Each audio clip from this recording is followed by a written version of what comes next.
Professor Emeritus at Harvard Law School and author of The Price of Principle, Alan Dershowitz joins me. Good evening, Alan. And this is sort of a interesting twist, to put it lightly. Now, there are two types of immunity. Someone can get transactional immunity and use immunity. Tell the viewers what the difference is, and we don't know what he got, right?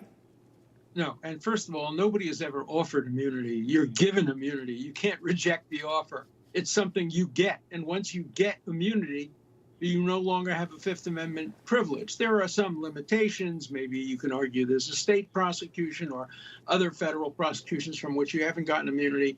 Use immunity just means you can't use the testimony or its fruits. Transactional immunity means you can't be prosecuted for the crime at all. We don't know which he got. Probably use and derivative use immunity. But the one thing he can't get immunity for is executive privilege.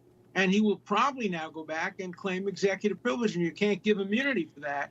And so the issue is, was he talking to the president in an official capacity? Does the president have a claim of immunity? Can the new current president waive the old president's claim of immunity? All the same issues that are now being litigated in some of the other cases. So this is not a fait accompli that he's necessarily going to testify, and we also don't know whether he will testify, because the one thing you don't get immunity for is perjury. And so if he were to say, look, what I said previously was a lie, he couldn't be prosecuted for what he said previously, but he could be prosecuted for what he said under the grant of immunity. So it's complicated. I used to teach this stuff all the time, and the students were always confused, and that's understandable because the law is a little bit unclear.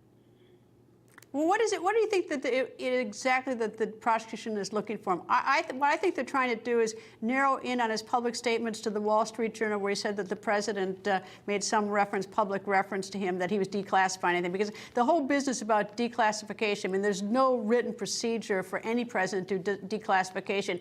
And I think that's sort of the squishy area where they're going. That's exactly where they're going. And it wouldn't be enough for him to say, well, I'm not sure. He would have to say, essentially, the president and I plotted to claim that he declassified when we all know he didn't. And the idea arose after he left the presidency. He's not going to say that. It's probably not true.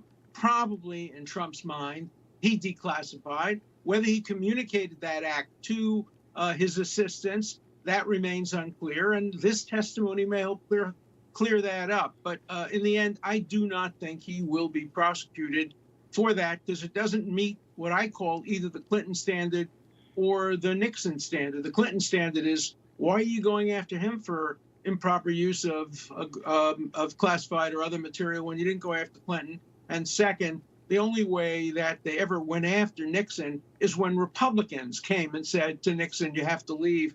And until and unless some Republicans indicate that Trump has crossed the line into criminality, I just don't think there's going to be an indictment on this. Which brings me back to my original question. If he got transactional immunity, which is basically a get-out-of-jail-free card, that use one is a terrible one for a defendant. If he just got use, which is probably what he got, because the Department of Justice doesn't like to give immunity very easily, it means that they're going to have all that litigation that you laid out. If it's a transactional, which is basically a get-out-of-jail-free card, that's when they're going to get whatever they want out of him.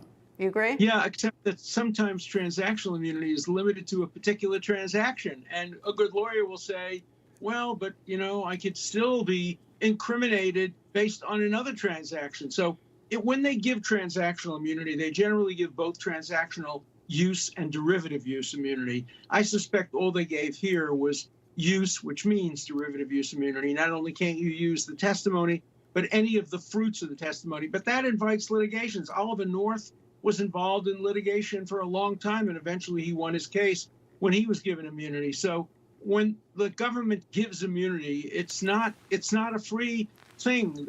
They have to know in advance. I had a case some years ago where somebody was given immunity, and it turned out he was the wrong. He was the killer, and the killer was given immunity, and they couldn't go after him because he had transactional immunity, and they couldn't go after the actual killer because he wouldn't testify against them. So, you know, these are complicated issues, the kind of thing that keeps courts busy and keeps law professors busy. Professor Dershowitz, always nice to see you, sir. Thank you. Nice. to you. Thank you.